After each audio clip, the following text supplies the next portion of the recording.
Hello friends, तो कल हमने AA नोट्स से न्यूरो एनाटॉमी के लेक्चर स्टार्ट किए थे।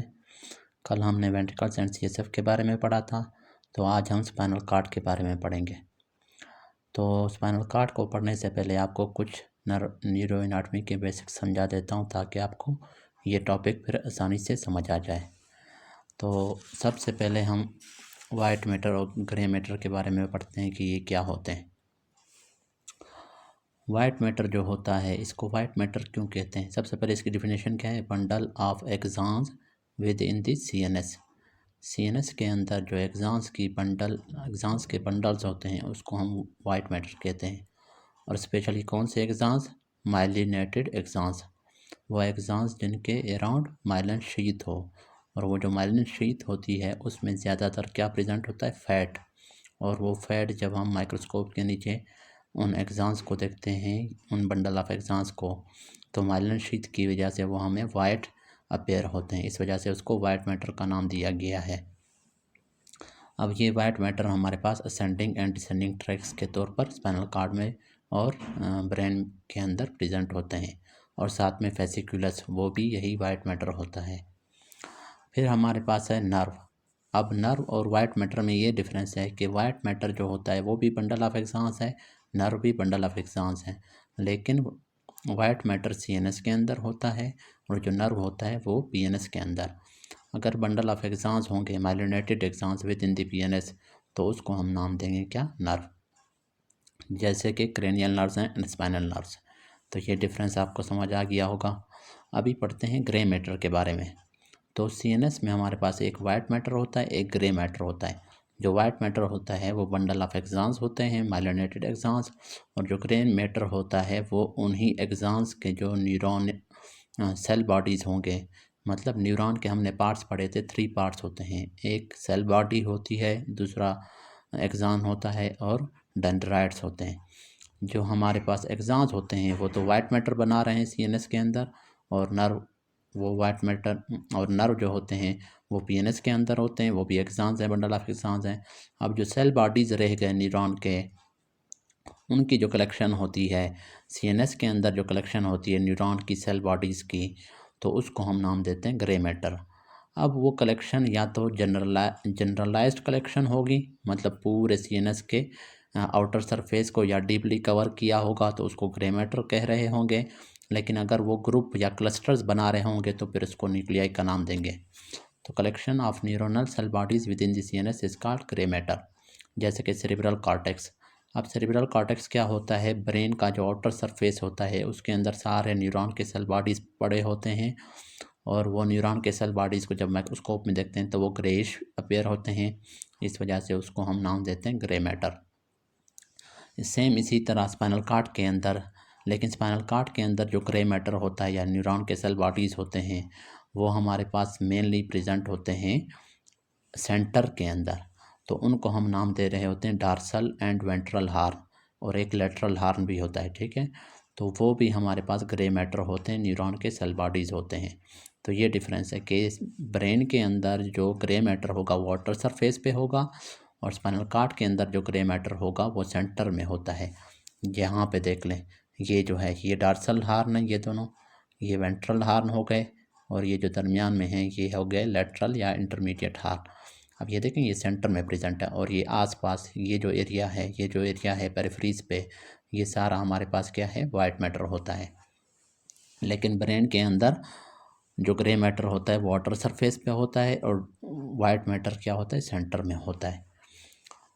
और साथ में न्यूक्लियाई ऑफ CNS। अब न्यूक्लियस और ग्रे मैटर में ये दोनों हमारे पास होते क्या हैं? न्यूरोनल सेल बॉडीज़ की कलेक्शन होती हैं। लेकिन सिर्फ डिफरेंस ये है कि CNS के अंदर, ब्रेन के अंदर जो आउटर सरफेस पे होता है collection of generalised neuronal cell bodies, मतलब पूरे आउटर सरफेस को न्यूरोनल सेल बॉडीज़ ने जो कवर किया होता है उसको ग्रे मैटर कह रहे होते हैं।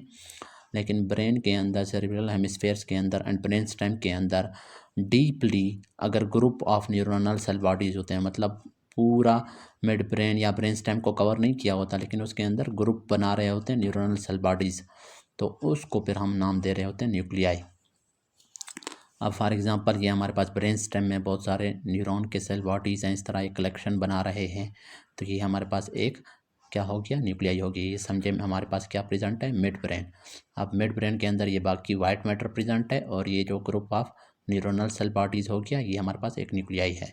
लेकिन जो ग्रे मैटर होता है वो उसने जनरलाइज पूरे ब्रेन को सरफेस को ब्रेन सरफेस को कवर किया होता है।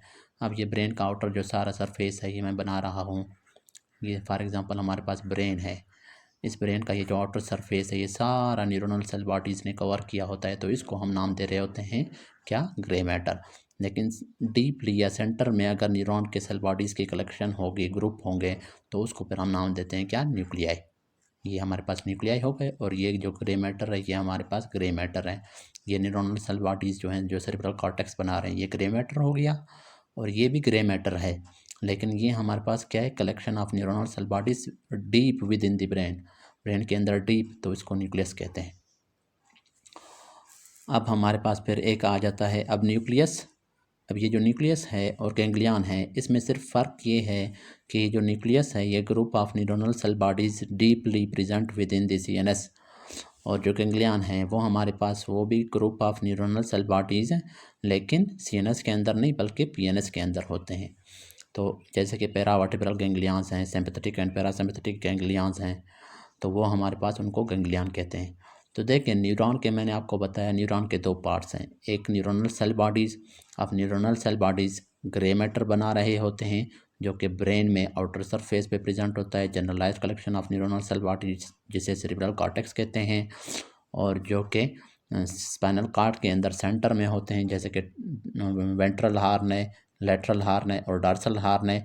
और इसके अलावा कुछ group of neuronal cell bodies deep within the deep part of the CNS में होते हैं, ब्रेन में होते हैं, उनको पर न्यूक्लियस कह रहे होते हैं। और यही न्यूरोनल सेल बॉडीज़ की कलेक्शन अगर हमारे पास होगी PNS के अंदर, उसको गैंग्लियन कहते हैं। अब कौन से पार्ट रह गए, एक्सॉन रह गया। अब जो एक्सॉन रह गए, एक्सॉन अगर बंडल ऑफ एक्सॉन्स होंगे अगर CNS के अंदर, उसको हम वाइट मैटर कह रहे थे, अगर वो PNS के अंदर होंगे तो उसको हम क्या कह रहे थे, नर्व कह रहे थे। तो ये आपको समझ आ गई होगी।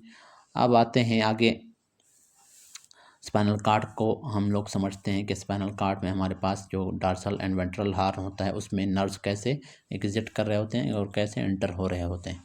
अब ये हमारे पास स्पाइनल कॉर्ड का एक कट सेक्शन है, क्रॉस सेक्शन है। अब इसमें हमारे पास क्या होता है, सेंटर में ये देखें, ये हमारे पास इनको हम नाम दे रहे होते हैं वेंट्रल आर एंटीरियर हॉर्न, ये वेंट्रल या एंटीरियर हॉर्न है। और ये हमारे पास डॉर्सल आर पोस्टीरियर हॉर्न है, और ये हमारे पास लेटरल और इंटरमीडिएट हॉर्न है। ठीक है, तो ये देखें, ये हमारे पास डॉर्सल हॉर्न हो गया, ये हमारे पास लेटरल हॉर्न है, और ये जो है ये वेंट्रल हॉर्न होता है, वेंट्रल या एंटीरियर हॉर्न। अब ये सारे क्या हैं, ग्रे मैटर हैं। अब यहाँ पर मतलब ये सारे क्या हैं, न्यूरॉन के सेल बॉडीज़ हैं, और ये सेंटर में हमारे पास सेंट्रल कैनाल है।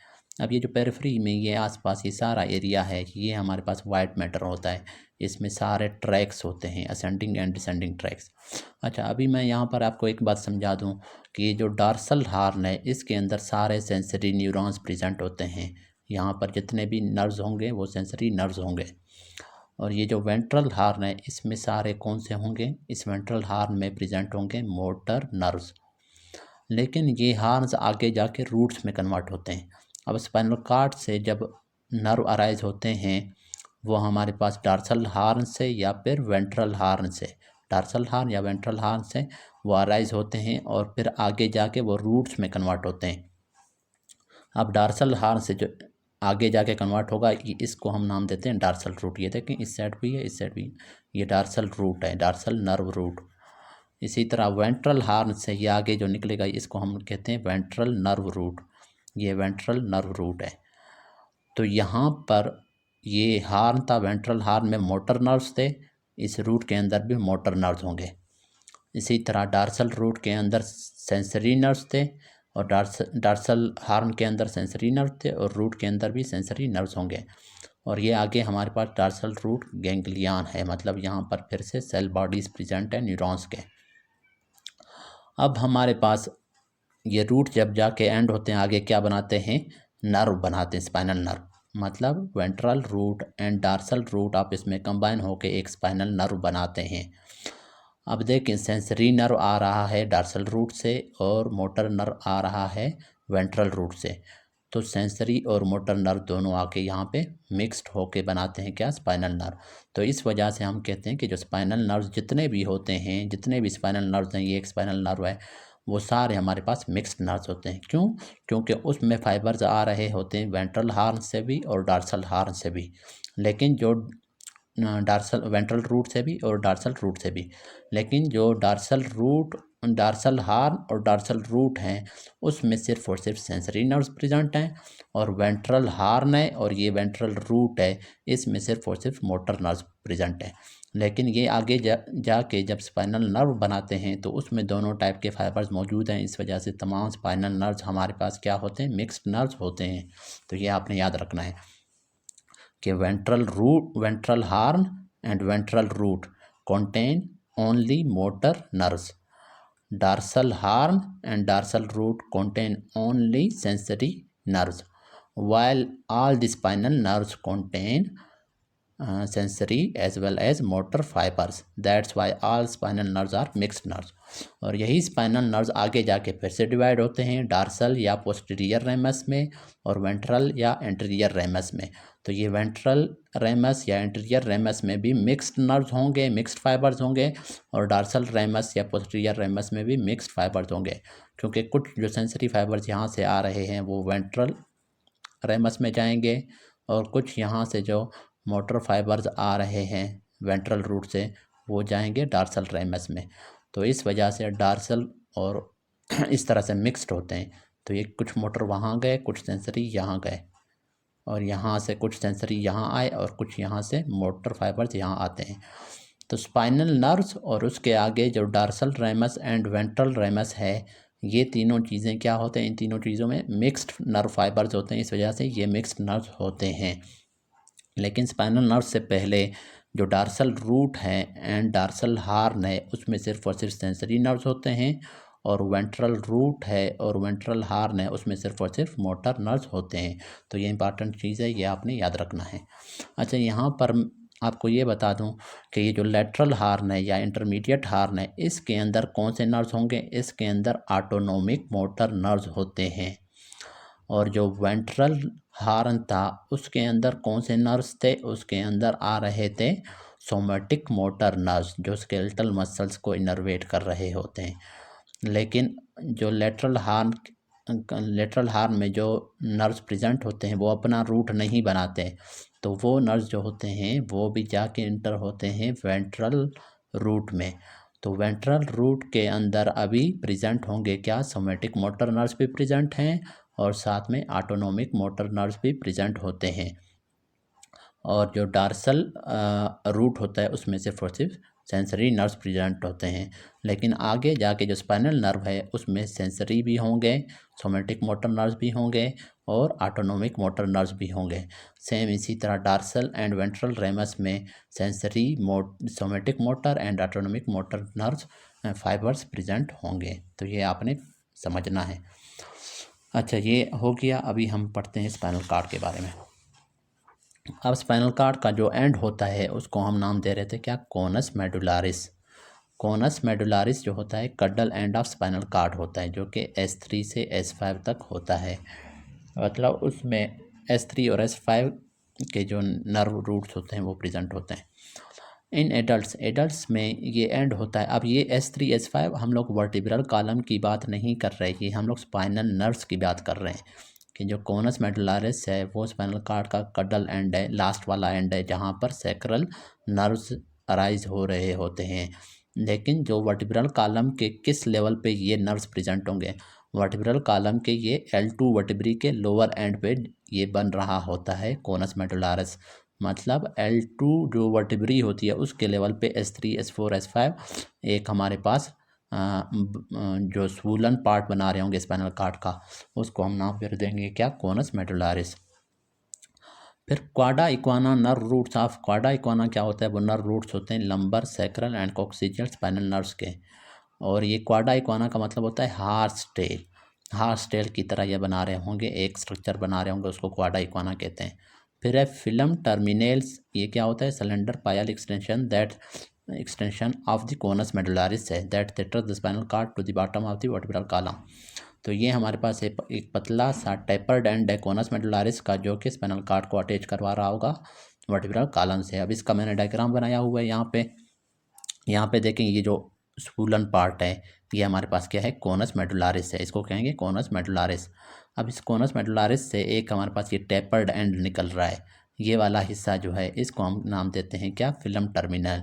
ये फिल्म टर्मिनल जो होता है स्पाइनल कॉर्ड को अटैच करवा रहा होगा वर्टिब्रल कॉलम के साथ। और फिर ये हमारे पास जो नर्व रूट्स हैं, लंबर हैं और फिर सैक्रल हैं और फिर कॉक्सिजल नर्व रूट्स, ये इस साइड से भी होंगे, इस साइड से भी इस तरह से अराइज हो रहे होंगे ये सारे नर्व्स रूट। अब ये देखें, ये हार्स टेल की तरह का स्ट्रक्चर बना रहे हैं। ये हार्स टेल की तरह का जो स्ट्रक्चर है, जो कि nerve roots of lumbar, sacral and coccygeal nerve से बना होता है, इसको फिर हम नाम दे रहे होते हैं क्या, क्वाडा इक्वेना। तो क्या है, कोनस मेडुलारिस क्या है, बल्बियस and swollen end of the spinal cord which is at the level which is found by S3, S4 and S5, and the tapered end of conus medullaris which attached with the vertebral column is called filum terminal, and the spinal nerve roots of lumbar, sacral and coccygeal spinal nerves which form a horse tail structure is called quada equina। तो horse tail की तरह का structure जो कि lumbar, sacral and coccygeal nerve roots बना रहे होते हैं, उसको हम नाम देते हैं क्या, क्वाडा इक्वेना। और जो कडल एंड स्पाइनल कार्ड है और स्वूलन पार्ट है जो कि S3, S4, S5 से बन रहा होता है, उसको हम कोनस मेडुलारिस कहते हैं। और इसी कोनस मेडुलारिस का जो टेपर्ड एंड है, जो कि वर्टिब्रल कॉलम के साथ अटैच हो रहा होता है, स्पाइनल कार्ड को वर्टिब्रल कॉलम से अटैच करवा रहा होता है, उसको कहते हैं फिल्म टर्मिनल। फिर उसके बाद है सर्वाइकल इनलार्जमेंट। अब सर्वाइकल इनलार्जमेंट नाम से जाहिर है कि ये सर्वाइकल एरिया में होता है। तो ये C5 से लेकर cervical nerve 5, C6, C7, C8 and T1, तो ये जो जहाँ पर ये नर्व्स अराइज हो रहे होते हैं स्पाइनल कॉर्ड से, उस एरिया पे स्पाइनल कॉर्ड थोड़ा सा स्वूलन होता है, इनलार्ज्ड होता है। क्योंकि वहाँ से बहुत सारे नर्व्स निकल रहे होते हैं, बड़े बड़े नर्व्स, जिन्होंने फिर ब्रेकियल प्लेक्सिस बनाना होता है। तो उस एरिया को फिर हम नाम देते हैं सर्वाइकल इनलार्जमेंट। मतलब स्पाइनल कॉर्ड का सर्वाइकल एरिया C5 से लेकर T1 तक, जहाँ से बहुत सारे नर्व्स अराइज हो रहे होते हैं, जिन्होंने ब्रेकियल प्लेक्सिस बनाना होता है, तो उसको हम नाम देते हैं सर्वाइकल इनलार्जमेंट। और ब्रेकियल प्लेक्सिस आपको पता है अपर लिम्स के तमाम मसल्स को इनर्वेट करता है। फिर लंबर इनलार्जमेंट होता है स्पाइनल कॉर्ड में। मतलब स्पाइनल कॉर्ड में दो इनलार्जमेंट होते हैं, एक सर्वाइकल, एक लंबर। जो लंबर इनलार्जमेंट होता है वो L2 से लेकर S3 तक उसके अंदर नर्व्स होते हैं, और ये हमारे पास लंबर एंड सैक्रल प्लेक्सिस बना रहा होता है, और ये इनर्वेट करता है लोअर लिम्स के तमाम मसल्स को कंट्रोल कर रहा होता है।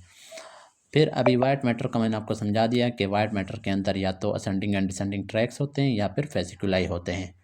और जो ग्रे मैटर होता है वो मैंने आपको बता दिया, वो सेरिब्रल कॉर्टेक्स बना रहा होता है ब्रेन के अंदर, और साथ में न्यूक्लियाई बना रहा होता है जो कि डीपली प्रेजेंट होते हैं।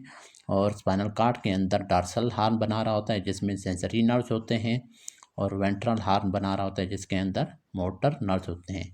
तो ये डार्सल हार्न, इसमें सेंसरी नर्व्स हैं, ये वेंट्रल हार्न है, इसमें मोटर नर्व्स हैं, और ये इंटरमीडिएट हार्न है या लेटरल हार्न है, इसमें कौन से नर्व्स होंगे, इसमें हमारे पास ऑटोनोमिक नर्व्स होंगे, जो कि विजरा, पेल्विक विजरास को, एब्डोमिनल विजरल ऑर्गन जितने भी हैं उनको कंट्रोल कर रहा होगा। मतलब सिंपैथेटिक एंड पैरासिम्पैथेटिक एक्टिविटीज़ को कंट्रोल कर रहा होता है। फिर मैंने बता दिया था कि ये डार्सल हार्न से क्या निकलता है, डार्सल नर्व रूट। अब ये डार्सल हार्न में भी सेंसरी नर्व्स हैं, डार्सल नर्व रूट में भी सेंसरी नर्व्स हैं, लेकिन आगे जाके वो डार्सल नर्व रूट जाके वेंट्रल नर्व रूट्स के साथ मिल रहा था, मिल के क्या बना रहे थे, स्पाइनल नर्व्स। तो स्पाइनल नर्व्स पर क्या था, उसके अंदर सेंसरी फाइबर्स भी प्रेजेंट थे और हमारे पास मोटर फाइबर्स भी प्रेजेंट थे। इस वजह से वो मिक्स्ड नर्व थे। जितने भी स्पाइनल नर्व्स हैं 31 पेयर्स हैं, वो हमारे पास मिक्स्ड नर्व्स हैं। और वही स्पाइनल नर्व फिर आगे जाके डार्सल रेमस और वेंट्रल रेमस बना रहा था। तो डार्सल रेमस और वेंट्रल रेमस जो हैं उनमें के अंदर भी मिक्स्ड फाइबर्स होते हैं, तो वो भी मिक्स्ड नर्व्स हैं। और इंटरमीडिएट हार्न का मैंने बता दिया कि इसके नर्व जो होते हैं वो वेंट्रल रूट के थ्रू जा रहे होते हैं। और मैंने एक बात और याद रखें, अब डार्सल हार्न क्या है, इसके अंदर सेंसरी फाइबर्स हैं। इसका मतलब जो सेंसरी आर्गन्स से इंफॉर्मेशन ला रहे हैं सेंसरी नर्व्स, वो डार्सल हार्न में लाते हैं और डार्सल हार्न से फिर असेंडिंग पाथवेज ऊपर की तरफ ब्रेन की तरफ ले जाते हैं ताकि सेंसेशन ब्रेन तक पहुँचे। लेकिन जो मोटर वेंट्रल हार्न है, इसमें जो नर्व्स आ रहे होते हैं वो ऊपर से आ रहे होते हैं, मतलब डिसेंडिंग ट्रैक्स हमारे पास वेंट्रल हार्न के थ्रू इंटर होते हैं वेंट्रल रूट में। तो क्योंकि मोटर जो डिसेंडिंग पाथवेज होते हैं वो मोटर पाथवेज होते हैं, जो असेंडिंग पाथवेज होते हैं वो क्या होते हैं, सेंसरी पाथवेज होते हैं। तो ये बात भी आपने याद रखना है।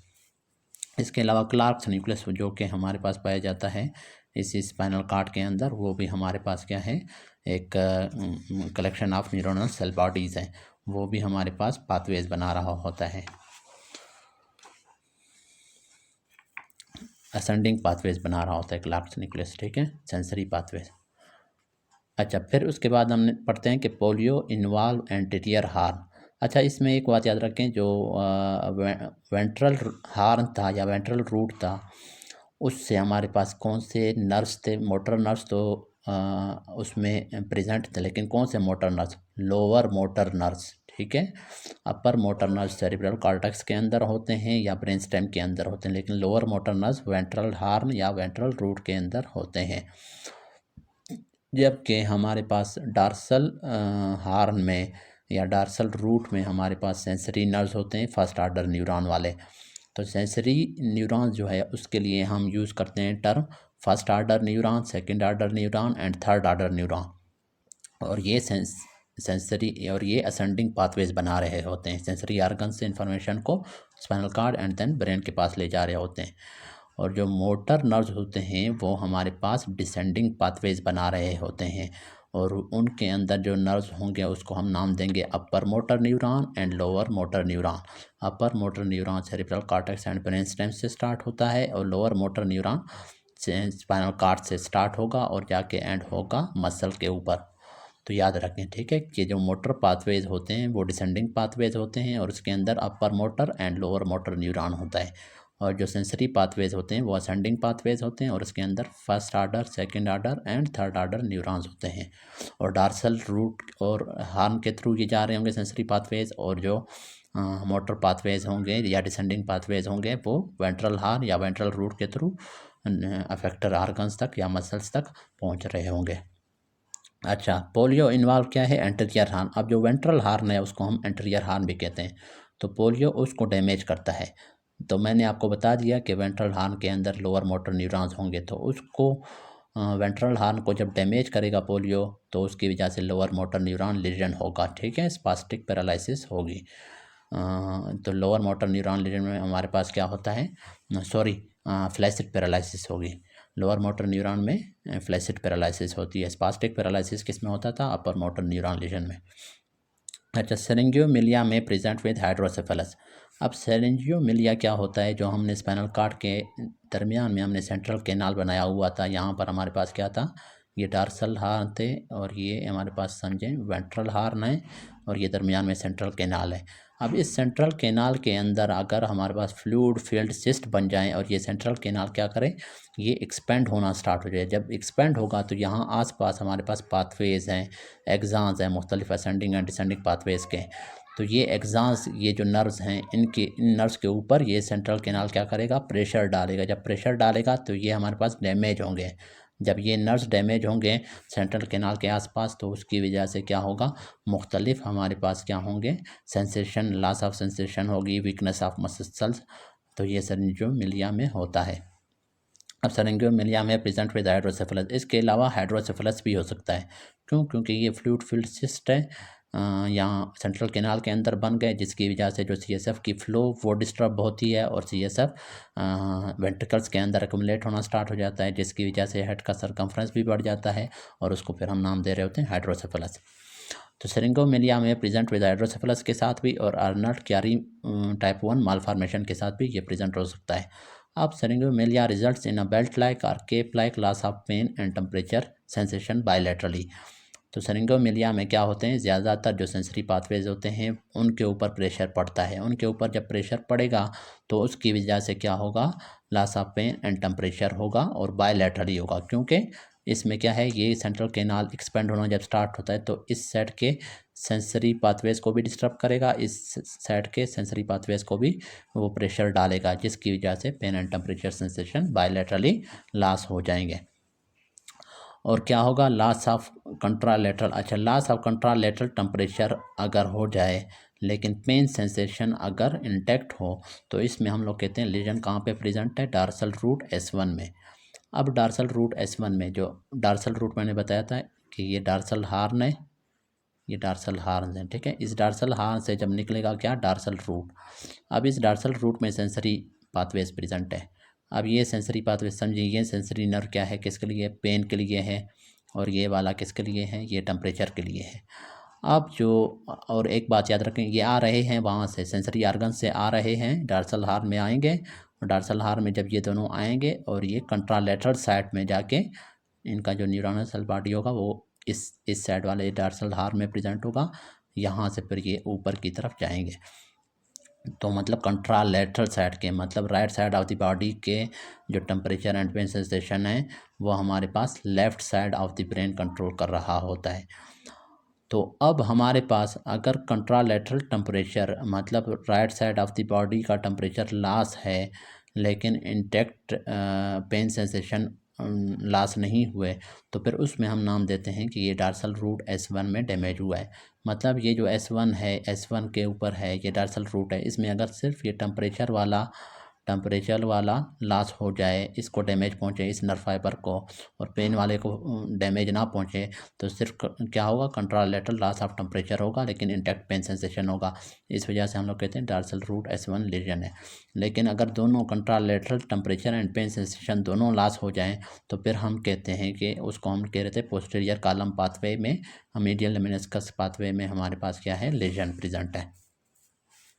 अच्छा, फिर मोटर पाथवेज हमेशा हमारे पास क्या होते हैं, डिसेंडिंग ट्रैक्स। मैंने आपको बताया कि अपर motor neuron brain and brain stem से आ रहा होता है, सेरेब्रल कॉर्टेक्स या ब्रेन स्टेम से आ रहे होते हैं, वो स्पाइनल कॉर्ड में आके एंड हो जाता है उनका एक्सॉन, और स्पाइनल कॉर्ड से वहाँ पर लोअर मोटर न्यूरॉन स्टार्ट होता है जिसका सेल बॉडी वहीं पे प्रेजेंट होगा, हार्न में, वेंट्रल हार्न में, और वहाँ से उसका एक्सॉन निकलेगा और एक्सॉन जाके एंड हो जाएगा किस में, मसल के ऊपर, बाइसेप, ट्राइसेप, कोई भी मसल, बॉडी की स्केलेटल मसल्स जो हैं।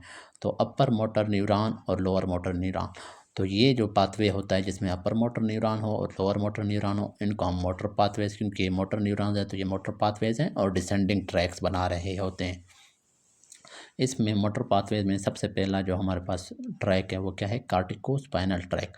अब नाम से जाहिर है कि ये कॉर्टेक्स से, सेरेब्रल कॉर्टेक्स से स्टार्ट हो रहे होते हैं ये ट्रैक्स, स्पाइनल कॉर्ड में आके एंड होते हैं। तो इनके जो सेल बॉडीज़ होते हैं वो क्या होते हैं, ठीक है, cell bodies of upper motor neurons. Corticospinal tract में जो अपर मोटर न्यूरॉन्स होंगे उनका जो सेल बॉडी होगा वो सेरेब्रल कॉर्टेक्स में प्रेजेंट होगा या फिर ब्रेन स्टेम में। ब्रेन स्टेम आपको पता है midbrain, pons and medulla oblongata को कहते हैं। तो वहाँ पर कार्टिकोस्पाइनल ट्रैक के अपर मोटर न्यूरॉन के सेल बॉडीज़ प्रेजेंट होंगे। ये बातें, ये सेल बॉडीज़ आपने याद रखने होंगे, ये इंपॉर्टेंट होते हैं। फिर प्राइमरी मोटर कॉर्टेक्स जो होता है वो कहाँ पे पाया जाता है ब्रेन के अंदर, वो लोकेट होता है प्री सेंट्रल गायरस। मतलब जो सेंट्रल सल्कस होता है ब्रेन के अंदर, क्या होता है, एक होता है सेंट्रल सल्कस, उस सेंट्रल सल्कस के आगे हमारे पास गायरस होता है, उसको कहते हैं प्री सेंट्रल गायरस। अब वो जो प्री सेंट्रल गायरस है और वो प्रेजेंट कहाँ पे प्रेजेंट होता है, फ्रंटल लोब के अंदर। तो उसके अंदर हमारे पास क्या है, प्राइमरी मोटर कॉर्टेक्स प्रेजेंट है, वहीं से हमारे पास क्या होते हैं, मोटर न्यूरॉन्स भी अराइज हो रहे होते हैं। तो 80 to 90% ऑफ फाइबर्स जो होते हैं मोटर पाथवेज के वो क्रॉस होते हैं at pyramid of medulla. Medulla oblongata का जो दरमियान में एक पोर्शन होता है उसको हम नाम दे रहे थे क्या, पिरामिड। तो इस पिरामिड में 80 to 90% ऑफ जो होते हैं, अब लेफ्ट साइड के ब्रेन से जो फाइबर्स, लेफ्ट साइड के सेरेब्रल कॉर्टेक्स से जो फाइबर्स आ रहे होते हैं वो राइट साइड में चले जाते हैं, और right side of the cerebral cortex से जो मोटर फाइबर्स आ रहे होते हैं वो लेफ्ट साइड पे क्रॉस कर जाते हैं, पिरामिड के ऊपर ये क्रॉस करते हैं 80 to 90%। और ये जो फाइबर्स क्रॉस कर रहे होते हैं इन पाथवेज को हम नाम दे रहे थे क्या, पिरामिडल ट्रैक्स। और एक्स्ट्रा पिरामिडल ट्रैक्स क्या थे, जो कि पिरामिड के बाहर हमारे पास क्रॉस हो रहे थे और वो बहुत कम थे। तो ज़्यादातर जो पिरामिडल ट्रैक्स होते हैं 80 to 90% ऑफ फाइबर्स जो होते हैं वो क्रॉस कर रहे होते हैं पिरामिड के ऊपर, और इनको हम नाम दे रहे होते हैं पिरामिडल ट्रैक्स, और ये कार्टिकोस्पाइनल ट्रैक्स होते हैं। तो इस वजह से अगर हमारे पास डैमेज होगा यहाँ ऊपर, इस मतलब ये क्रॉस जहाँ पर ये डिकसेट कर रहे हैं फाइबर्स, अगर इससे ऊपर डैमेज पहुँचेगा ब्रेन को, राइट साइड पे डैमेज पहुँचेगा, तो हमारे पास क्या होगा, left side of the body के हमारे पास वो जो मसल्स वगैरह डैमेज होंगे, मसल की वीकनेस होगी। लेकिन अगर, तो यहाँ पर हम पढ़ते हैं इसको डिटेल से, देखें। If lesion of corticospinal tract occurs होता है above pyramidal decussation, a weakness is seen on contralateral side of the body. समझ गए? मतलब अगर right side of the brain damage होगा पिरामिडल ट्रैक, पिरामिड से ऊपर, तो left side of the body के मसल की वीकनेस होगी, क्योंकि उन फाइबर्स ने क्रॉस होना था, left side of the body के मसल्स को कंट्रोल करना था। लेकिन अगर हमारे पास क्या होगा, ये क्रॉस होने के बाद अब मतलब लेफ़्ट ब्रेन से जो फाइबर्स आ रहे थे वो क्रॉस हो गए, बॉडी के राइट साइड पे चले गए। अब ये राइट साइड के ऊपर जो फाइबर्स हैं, अगर राइट साइड के फाइबर्स पिरामिड क्रॉस होने के बाद अगर right side of the fibres damage होंगे, तो हमारे पास right side of the body के मसल्स ही वीक होंगे। और इसी तरह left side of the body के अगर हमारे पास फाइबर्स डैमेज होंगे below the pyramid, below the decussation, तो left side of the body के मसल्स वीक होंगे। लेकिन अगर इस डिकसेशन या क्रॉस से पहले हमारे पास right side of the brain अगर डैमेज होगा, तो left side of the muscles weak होंगे। अगर left side of the brain damage होगा अबव द डिकसेशन, तो right side of the body के मसल वीक होंगे। तो ये इंपॉर्टेंट पॉइंट है, ये आपने याद रखना है। If lesion of the corticospinal tract occurs above pyramidal decussation, a weakness is seen on contralateral side of body. If lesion of corticospinal tract occurs below the pyramidal decussation, then ipsilateral weakness is seen. तो ये हमारे पास कार्टिकोस्पाइनल track हो गए। अब next हम लोग फिर मज़ीद स्पाइनोथैलेमिक ट्रैक्स, सेंसरी पाथवेज के बारे में पढ़ेंगे। इस टॉपिक में इतना ही काफ़ी। Thank you. अगर कुछ आपको समझ नहीं आए तो वो आप कमेंट्स में पूछ सकते हैं, फिर वो मैं नेक्स्ट टॉपिक में आपको समझा दूँ, या तो कमेंट्स में समझा दूँगा, समझ नहीं आई तो आपको नेक्स्ट टॉपिक में स्टार्ट में आपको वो समझा दूँगा। Thank you.